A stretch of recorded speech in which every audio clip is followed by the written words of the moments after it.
हम building height का देखें, चारों तरफ ओपन स्पेसेस का देखें, फ्लोर एरिया रेशियो थोड़ा बाद में हम समझाएंगे, और ग्राउंड कवरेज, ये सब का रूल इधर है। ऐसे ही कोई भी रूम आप ड्रॉ करेंगे तो उसका भी क्या रूल है वो भी इधर होगा। 66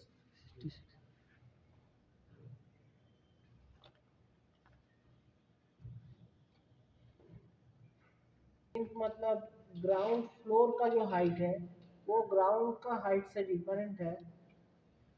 नॉर्मली रेसिडेंशियल बिल्डिंग जहाँ पे आप ग्राउंड फ्लोर पे बेडरूम, किचन, टॉयलेट वगैरह रखते हो वहाँ पे 60 सेंटीमीटर, दैट मीन्स 600 मिलीमीटर होता है प्लिंथ, और जहाँ पे पार्किंग होता है वहाँ पे 150 मिलीमीटर होता है प्लिंथ।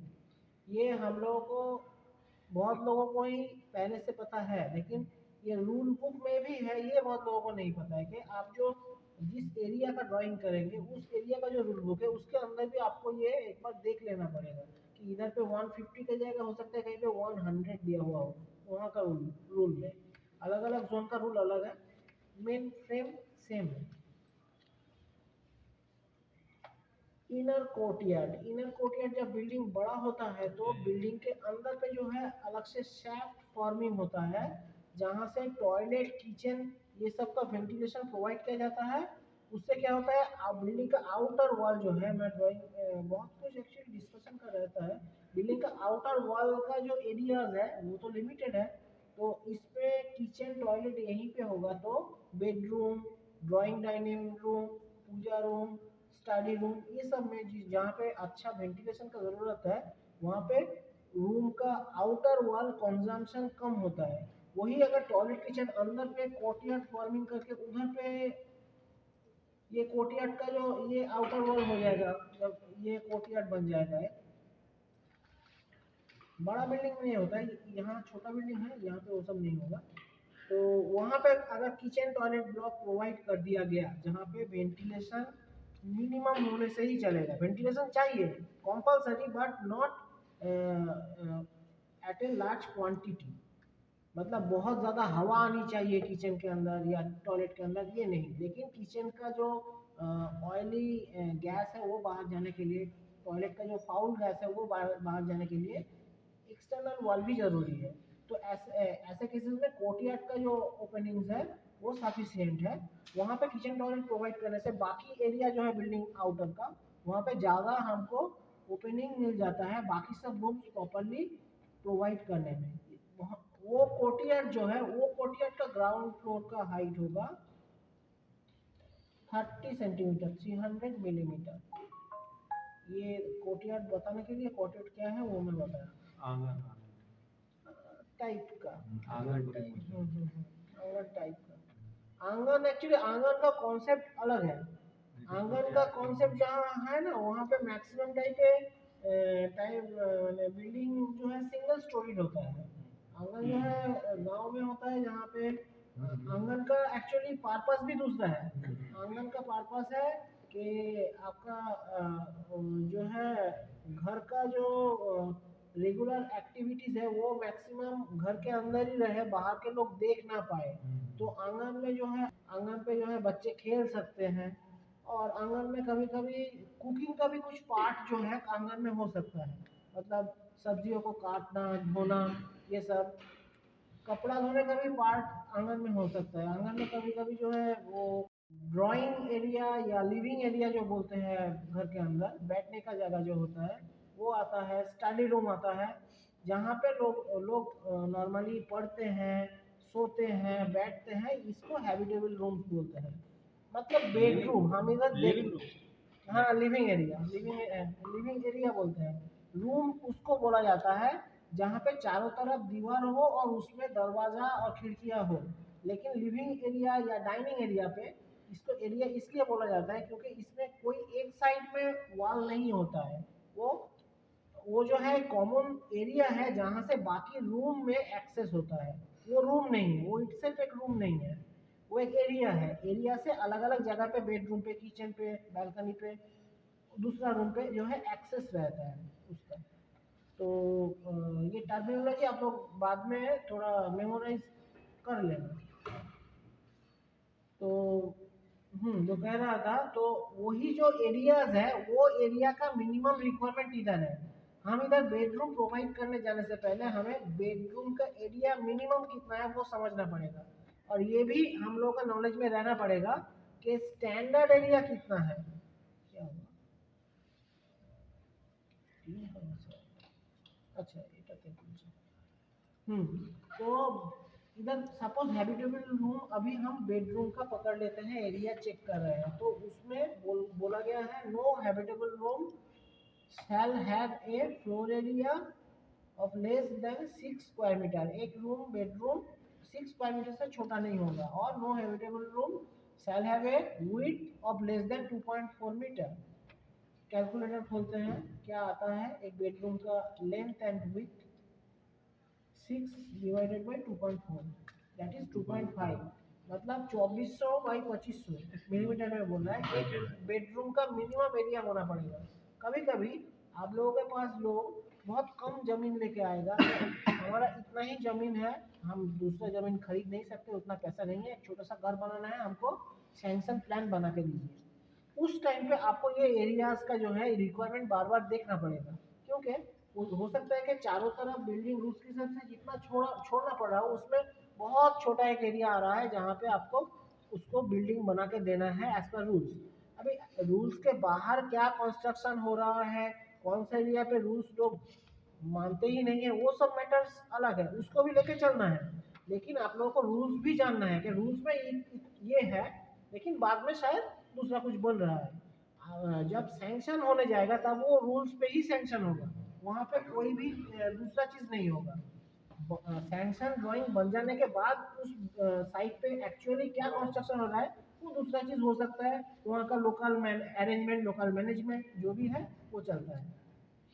तो आपको अगर एक रेसिडेंशियल इतना कॉन्स्टेंस नहीं होगा, सफिशिएंट जगह है, बेडरूम कौन सा साइड पे बैठाना है, फर्स्ट प्रेफरेंस होता है साउथ, क्योंकि इंडिया पे 15 degree west from the south air flow होता है मैक्सिमम जोन पे।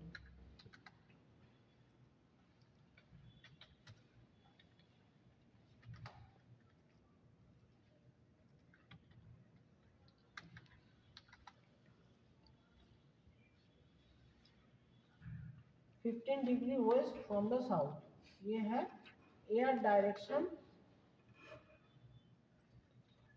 Eight maximum zone of India.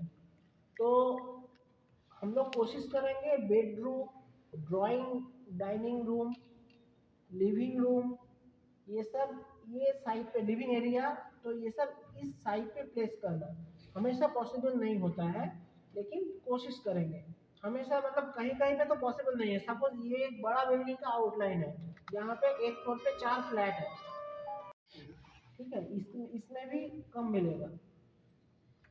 ठीक है, अगर साउथ थोड़ा वेस्ट ऑफ साउथ पकड़ लेते हैं, 15 डिग्री वेस्ट फ्रॉम साउथ, इसको थोड़ा बहुत मिलेगा एयर, इसको एयर डायरेक्शन नहीं मिलेगा, लेकिन फिर भी रूम तो प्लेस करना ही पड़ेगा। तो जो है सेकेंडरी या उसके बाद का ऑप्शन पे जाना पड़ेगा।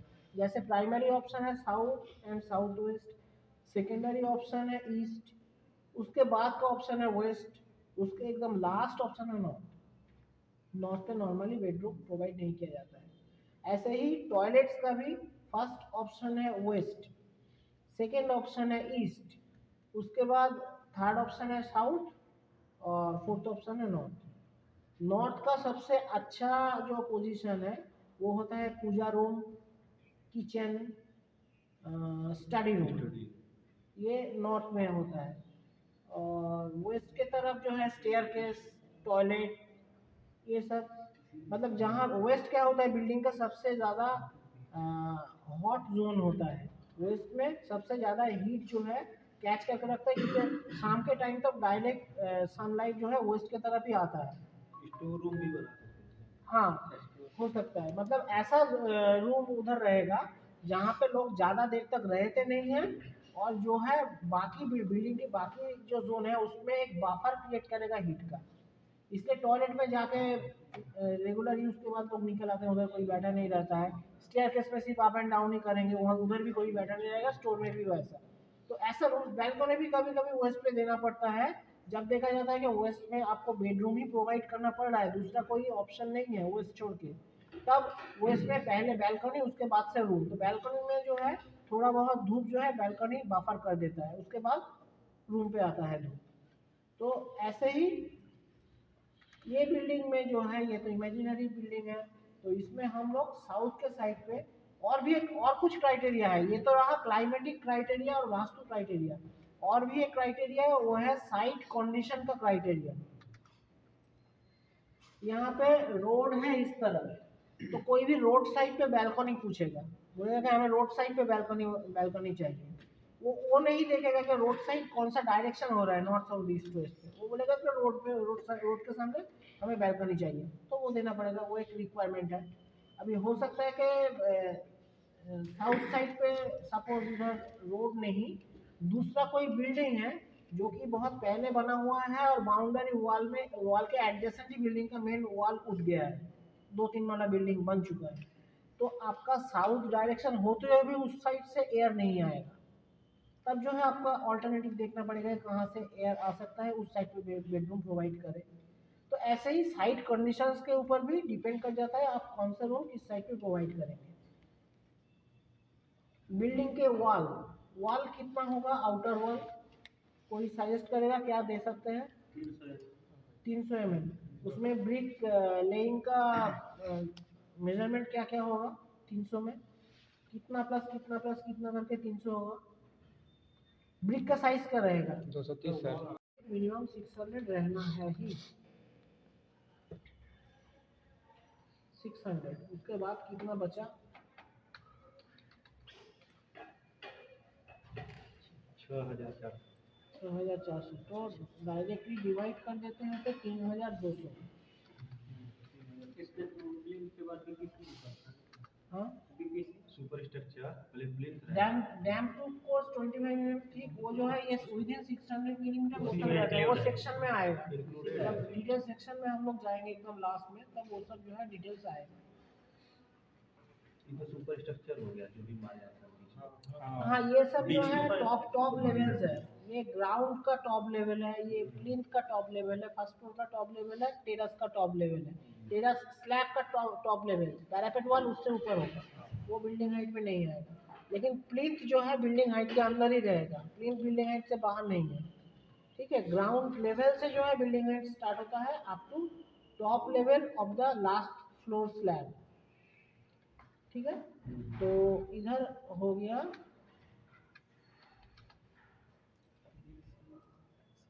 3200। अभी हम लोग जो स्टेयरकेस ड्रॉ करेंगे, normal staircase height, standard staircase height कितना है? 150 मिलीमीटर है ना, 6 इंच। तो हम लोग 3200 को डिवाइडेड बाई 150 करेंगे, कितना आ रहा है? 21.3333।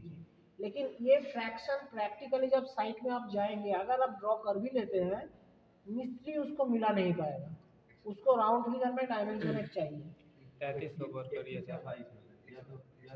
आइदर 22 में जाएगा, नहीं तो 20 पे जाएगा, ठीक है। तो फिर पहले हम लोग 3200 को 20 में डिवाइड कर लेते हैं।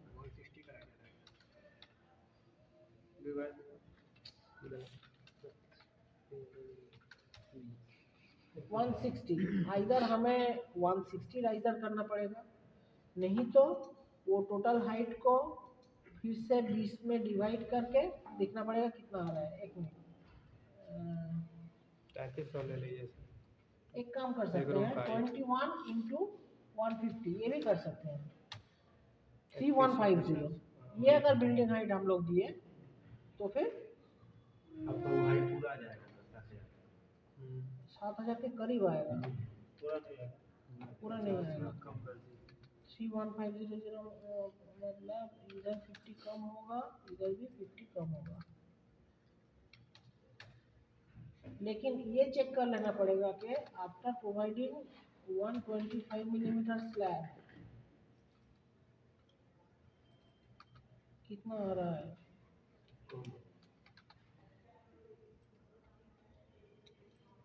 ये एक्चुअली 2.92900 आने से चलेगा, पहले एक रूल था अभी का रूल जो बोल रहा है ये तो 3150 को सेटिस्फाई कर ही रहा है। अभी का रूल बोल रहा है कि 3 मीटर, ये जो बोला एक फ्लोर का टॉप से दूसरा फ्लोर का टॉप तक 3 मीटर, यहाँ पे उससे ज़्यादा है तो फिर हम ये ले सकते हैं। तो फिर हम लोग जब एरिया कैलकुलेशन में बिल्डिंग का हाइट लिखेंगे तब लिखेंगे permissible height of the building is 7 metre and proposed height of the building is 6.9 metre. ठीक है, 100 मिलीमीटर कम। या ये भी कर सकते हैं कि हम प्लिंथ को और 100 बढ़ा सकते हैं। अगर ये अगर ऐसा है, ऐसा एरिया पे वो बिल्डिंग बन रहा है कि बारिश में जो है पानी हो जाता है रास्ते पे, तो फिर बिल्डिंग का हाइट थोड़ा ज़्यादा भी आप रख सकते हैं। पानी भी जैसा मतलब सॉइल जैसे हो गया है, सब डाउन होने वाला है। स्टेप्स लेके उठेंगे तब उस स्टेप का फिर से कैलकुलेशन करना पड़ेगा। नॉर्मली स्टेप्स का हाइट हमेशा एक रखनी चाहिए। अगर इधर पे आप 150 का स्टेप्स प्रोवाइड कर रहे हैं तो इधर भी 150 का ही प्रोवाइड करनी चाहिए। लास्ट स्टेप थोड़ा छोटा हो जाएगा, और नहीं तो ये 150 का नियर बाई जिस जो अनजान आदमी जाएगा वो एक रिदम पे उठेगा या नीचे जाएगा, जब भी हाइट डिफरेंस होगा वो उधर गिरने का चांसेस उसका होगा ही होगा। ये आप कभी भी कहीं पर भी आप खुद भी जाओ तो अगर हाइट का डिफरेंस सीढ़ी में अचानक आ जाता है तो आप उसे वहाँ पे ठोकर खाते ही होंगे। और एक चीज़ डेंजरस है, वो है सिंगल स्टेप। सिंगल स्टेप जहाँ पे है, कोई ये कंस्ट्रक्शनल रीजन के लिए सिंगल स्टेप पे एक घर से दूसरा स्टेप अप हो गया, या फिर कोई एक ओपन बहुत बड़ा एरिया है जहाँ पे कुछ 3-4 स्टेप जाने के बाद एक सिंगल स्टेप डाउन होकर फिर से जा रहे हैं, उधर लोग जो है ठोकर खाएगा। सिंगल स्टेप जो है लोगों का विजन से ओमिट हो जाता है। तो सिंगल स्टेप कभी भी प्रोवाइड नहीं करना है, मिनिमम 2 या 3 स्टेप्स प्रोवाइड करना है जहाँ पे हाइट डिफरेंस सब रखेंगे। और बिल्डिंग स्टेप का हाइट जो है हर जगह यूनिफॉर्म रखनी चाहिए। प्लिंथ हाइट मैं फिलहाल 600 ही रखता हूँ।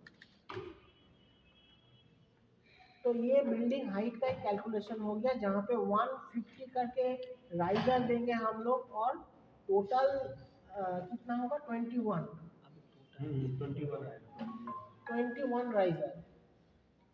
इधर ड्रॉ करते हैं अभी स्टेयरकेस। ऑफसेट 250, ट्रेड 250 का है, तो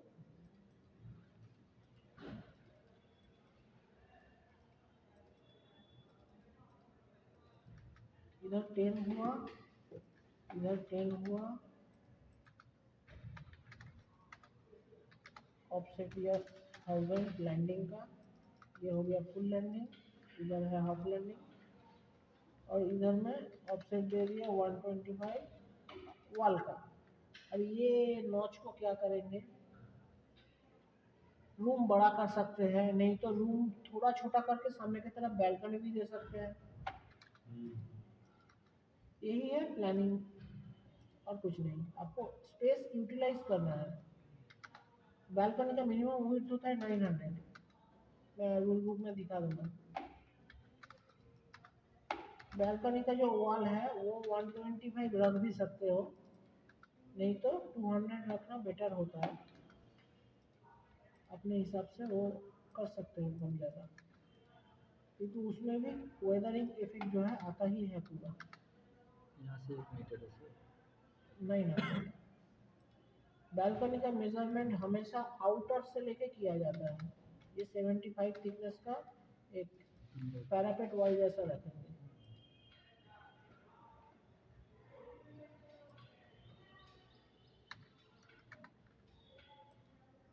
रूम का डायमेंशंस हमेशा इनर टू इनर होगा, लेकिन बैल्कनी का हमेशा हमेशा इंटरनल वॉल से एक्सटर्नल वॉल तक ही होगा। इतना नहीं होगा, इतना नहीं होगा, ये गलत है। ठीक है, इधर भी वही